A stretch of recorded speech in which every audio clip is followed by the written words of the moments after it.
जन्माला आलो या मातीमध्ये हाच माझा स्वाभिमान। मराठी भाषा गौरव दिन या कार्यक्रमाचे अध्यक्ष प्राचार्य डॉक्टर संजयजी वाघमारे सर यांचे मी आभार मानते आणि मार्गदर्शक प्राध्यापक डॉक्टर नामदेव राऊत सर मराठी विभाग शहीद भगतसिंग महाविद्यालय किलारी यांचे मी खूप खूप आभार मानते। तसेच प्राध्यापक लंजिरे सर यांचे मी खूप खूप आभार मानते।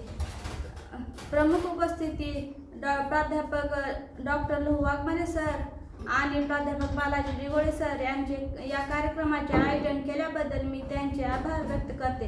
तसेच प्राध्यापक संतोष वायगावकर सर यांनी आपल्या सुंदर हस्ताक्षरामध्ये फलनलेखन करून कार्यक्रमाची शोभा वाढवली यांचे मी आभार व्यक्त करते। तसेच या कार्यक्रमासाठी उपस्थित असलेले सर्व प्राध्यापक आणि विद्यार्थी यांचे मी आभार मानून माननीय अध्यक्षकांच्या परवानगीने हा कार्यक्रम संपन्न करते।